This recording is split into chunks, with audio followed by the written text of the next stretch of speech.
Today we're going to explore the real meaning of good and evil, why we experience what we call evil, and why one can't exist without the other. The answer is not what most people think. To understand what evil truly is, we must begin with understanding polarities, what they are, and why they are the foundation of this third-dimensional world we experience. Let's look at some examples of polarities: emotional, relational, and physical. Happy and sad, love and hate, joy and sorrow, confidence and insecurity, connection and isolation, integrity and corruption, clarity and confusion, inhale and exhale, life and death, unity and separation. They also exist all around us: hot and cold, light and dark, high and low, silence and sound. We take all of these polarities for granted and see them as isolated experiences, but they're not. Each of these polarities exists on the same spectrum. For example, hot and cold are opposites of the same spectrum. They're not two different things. They're two ends of the same spectrum. Why can't one exist without the other? Because this is the structure that creates our experience of this third-dimensional world. It's what gives us contrast. For example, light and dark are not two things. Darkness is the absence of light. Hot and cold are not two separate substances. They're two different measurements of thermal energy. Good and evil are not two realities. They're two expressions of the same consciousness, one expressing unity and one expressing separation. A polarity is one energy with two ends and a spectrum with infinite degrees in between. In order for us to be able to experience anything in a third-dimensional world, like this one, we must have contrast, variation, difference, and distinction. If everything were one emotional tone, you'd never experience joy or sorrow. If everything were one temperature, then we wouldn't experience the infinite variations of hot and cold. It's the duality of hot and cold that lets us experience the entire spectrum of temperature. Well then, you may say to yourself, the contrast of hot and cold makes sense. But for something like happiness and sadness, why do we have to experience any contrast? Why not just have the happiness? Because physical reality, this third-dimensional world, can only be known through contrast. This isn't philosophical, it's structural. It's how this world is created. Awareness of something, anything, means that you must experience contrast. Here's an example.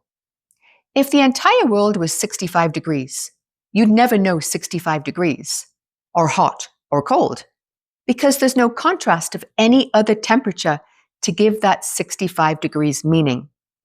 It would just be your permanent background experience. Similarly, you only know the fullness of joy partly because you've known sorrow. Without that, joy would have no meaning. Consciousness cannot grow, cannot evolve in sameness with no change. Think about it. You only see a star when it appears in darkness. You only truly appreciate warmth after you've felt cold. Compassion takes on a whole new meaning when you experience cruelty.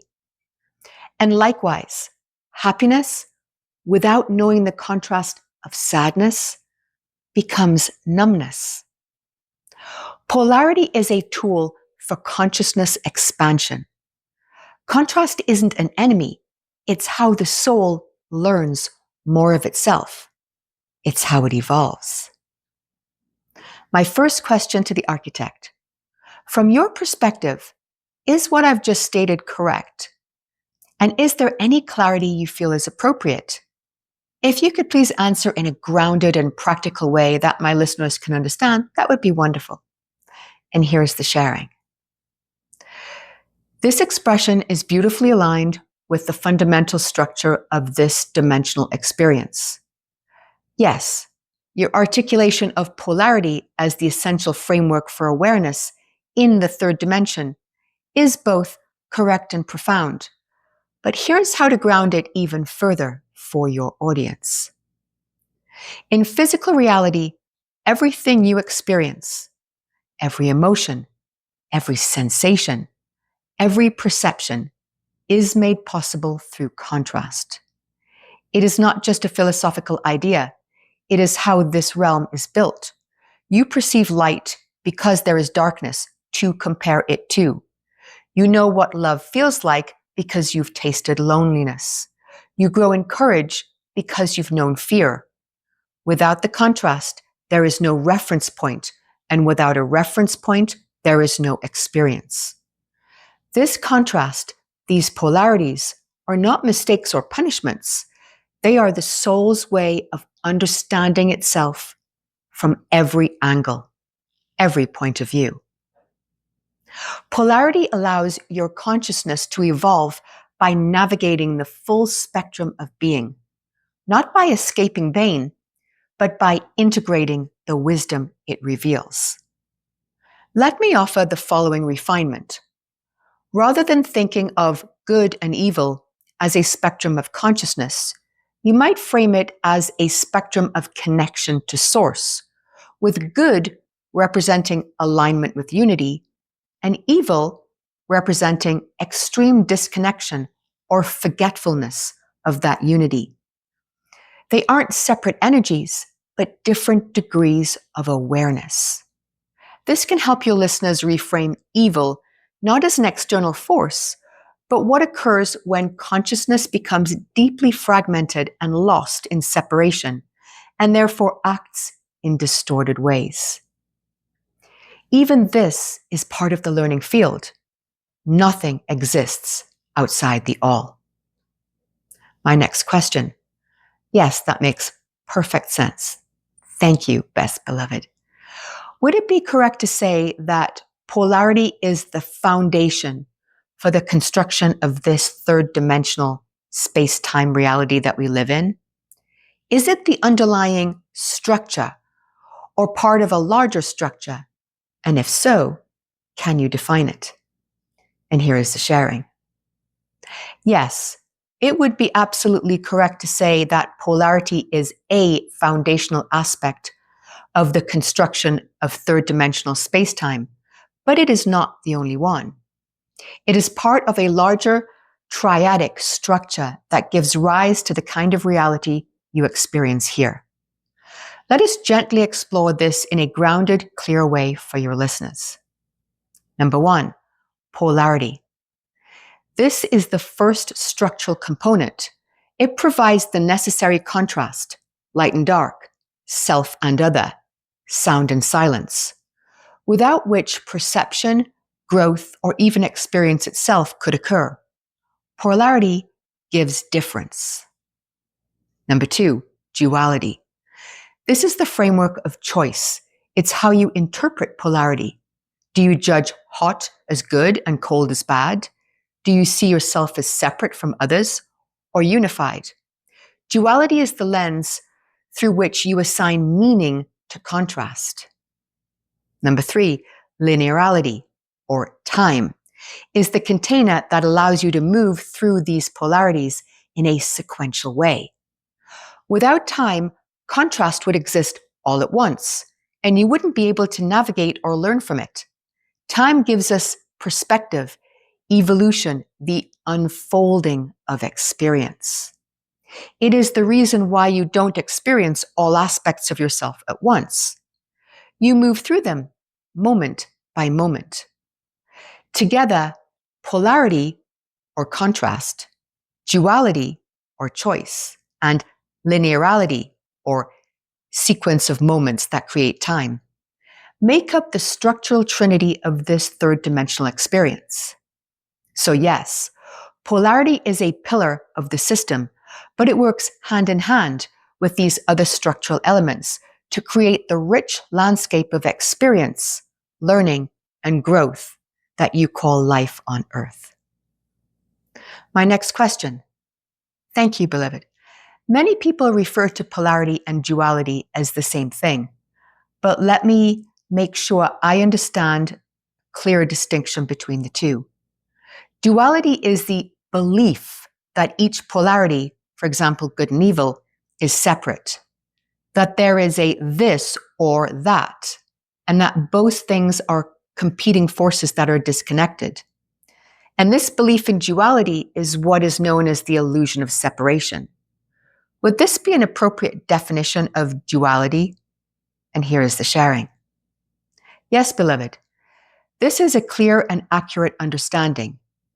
To expand on what you have said, polarity is natural and structural. It simply is.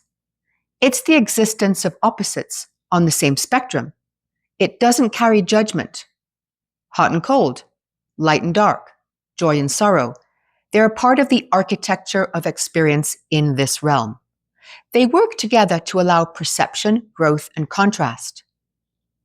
Duality, on the other hand, is the mental and emotional interpretation of polarity. The belief that these opposites are not only separate, but also in conflict. Duality is what you assign judgment to, the natural polarities. Good versus evil, right versus wrong, better versus worse, which creates conflict where there was once just contrast. You then begin to see yourself as aligned with one pole and in opposition to the other. Duality believes in separation rather than integration. So yes, duality is the illusion of separation, the mistaken perception that this or that must be in battle rather than being complementary aspects of a unified whole. It is not that duality is inherently bad, but when we believe in it as truth rather than as a temporary lens, it creates suffering, division, and confusion. Spiritual evolution often begins when we realize that both polarities exist within us, and that transcendence doesn't come from choosing sides, but from integrating the whole. My next question. The middle way is one of the core principles of Buddhism. Buddha, before his enlightenment, experienced a path of extreme luxury and a path of extreme self-denial. He discovered neither led to awakening, and so taught a third path of the middle way. Not a bland path between extremes, but as the state of consciousness where extremes lose their power over you. The middle way promotes staying in awareness, not reacting to polarity. We stop labeling things as good or bad, right or wrong. And this brings us equilibrium, non-reactivity, discernment, and non-dual perception. What are your thoughts on this? And can you give us some grounded and practical advice on how to achieve freedom from the pain of what we perceive as the negative experience of polarities, such as sadness, hate, greed, apathy, doubt, and envy? And here is the sharing. This is a beautiful and insightful framing of the middle way, capturing the essence, not as a passive compromise between extremes, but as the liberation from being ruled by them. Polarity becomes suffering when you become identified with one pole and resist the other. The middle way is not about neutralizing your life into obscurity. It is about stepping into a deeper awareness where the fluctuations of emotion, experience, and perception no longer destabilize you.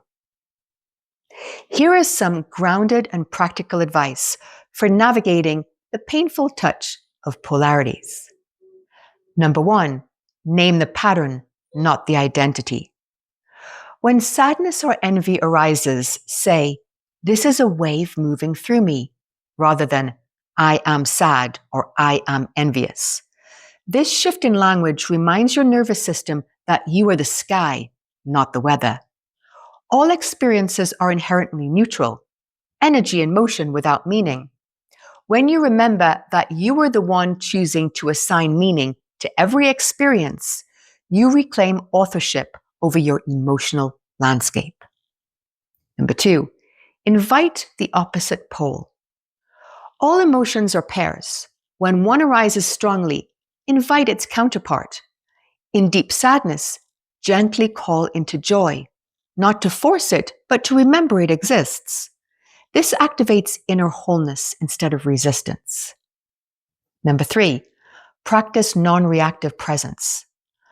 When discomfort shows up and you react to the trigger, pause, breathe, say inwardly, "This too is part of the spectrum. I choose presence, not panic." Over time, this reduces the emotional charge of the painful states. Number 4, use the body as an anchor. Polarity often plays out in the mind. Drop into the body. Feel your feet on the ground. Breathe into the belly. Move your awareness from narrative to physical sensation. This will help ground you in the now. Number 5, transmute through service. If you feel hate, sorrow, envy, apathy, serve someone, even a small act of kindness, such as a smile.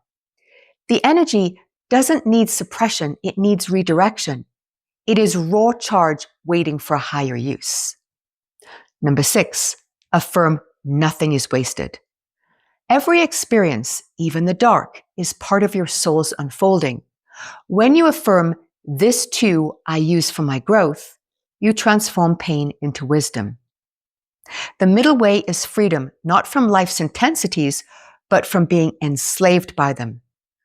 When you meet every polarity as a messenger, not a threat, you unlock a deeper peace that no external event can touch. And my final question. Going back to the title of this video, The Hidden Truth Behind Good and Evil, there are times when the unthinkable, unspeakable happens. Times when we experience a trauma so profound that we can't help but see it as nothing but evil and unconscionable. Heinous crimes, mass genocide under leaders like Hitler or Pol Pot. In moments like these, it becomes almost impossible to free ourselves from the grip of a polarity, especially if the atrocity touches our own life or the life of someone we love. We may intellectually understand the idea that, at a higher level, such events can be woven into our growth, but emotionally, mentally, and psychologically, the impact is unbearable. Can you offer guidance on how best to transmute the effects of something so overwhelming? And here is the sharing. When you encounter the extreme edge of polarity, the kind that tears through reality with unthinkable pain, no philosophy, no spiritual concept feels sufficient. That's because the heart isn't asking for theory, it's asking for holding, for something to help it not shatter under the weight of the experience. Here is a grounded pathway through which to move through these unbreakable realities. Number 1, acknowledge without explaining it away. Do not force yourself to immediately seek higher meaning. When pain is fresh, trying to transcend too quickly becomes a form of spiritual bypass. Begin with your emotional truth of how you feel. You must meet the grief at its depth before light can reach it. Number 2, let the nervous system catch up. Deep trauma registers as a shockwave in the body. Before your mind can understand, your body must feel safe. Simple grounding practices such as holding a trusted hand, touching the earth, focused breath, holding a grounding object, lying flat on the ground, listening to slow, rhythmic drumming or heartbeat-like sounds. These are not simplistic, they are sacred, rerouting awareness in the present moment. Grounding practices invite life back into a system frozen by pain. Number 3, grieve fully without deadline. Grief is not linear. Some days you may feel strong, others the memory floods again. Do not try to be over it. That is pressure, not healing. Instead say, I allow myself to be fully human in this. Feeling deeply is not weakness. It is how the soul metabolizes the incomprehensible. Healthy grief is dynamic. It moves in waves, softens with time, deepens one's compassion. Grief becomes debilitating when it becomes energetic stagnation. When someone stays trapped in the same emotional loop for years, it's often because the grief was never fully met. It was resisted, feared, suppressed, or judged. Over time, it crystallizes into identity. I am the one who lost. I am the one who suffers. That's when grief shifts from healing process to a standing wave of unresolved charge, becoming rigid, looping, isolating. The soul does not get over loss. It integrates the learning of the polarity being experienced. When this learning is denied or delayed, suffering replaces transformation and grief becomes chronic. To transmute chronic grief, one must return to harmonic flow, not by forcing resolution, but by inviting integration. It is not time that heals, it is through restorative, emotional, energetic, and expressive movement. Number 4, rage with intention. Rage is a natural response to the unbearable, but instead of suppressing or unleashing it destructively, channel it through writing, creating, deep, rhythmic breathing, engaging in movement such as walking or running. This transforms rage into quiet strength without allowing it to become a cycle of harm. Number 5, let others bear witness. Pain wants to be seen, not fixed, not analyzed, just witnessed. Sharing your story with others, or simply speaking it aloud, helps release the grip of the inner pressure cooker. Being heard allows the nervous system to downshift and begin integration. Number 6, invite meaning only when it's time. Only later, when some calm has returned, ask gently, what strength grew in me through this? What does this show me about what I value, how I live, how I love? Meaning does not justify suffering. It allows you to alchemize it. It transforms ashes into seeds. Number 7, become a guardian of the opposite. When you witness great harm, you are called to become the antidote. If you've known cruelty, become the face of kindness. If you've seen injustice, stand as justice embodied. This is not about pressure to save the world. It's about choosing in your own way to stop the cycle. Some events will never feel okay. They're not meant to. But you don't have to be defined or destroyed by them. Transmutation means you carry the scar as a mark of wisdom, not a wound of identity. It is from the depths of trauma that the soul gathers velocity to become the light itself. That reminds me of the rubber band analogy that Bashar often talks about. The further back you pull that rubber band to experience darkness and limitation, when you let go, the further and faster it will shoot you into the light. It contains that much momentum and energy. Just let go. And with that, we'll bring this to a close. If you like the sharing and you'd like to hear more, please consider hitting the like and the subscribe button to join this beautiful community as we continue dissolving the illusion of duality, where every contrast becomes a map, revealing the path back to unity. Superhuman made simple with the architect.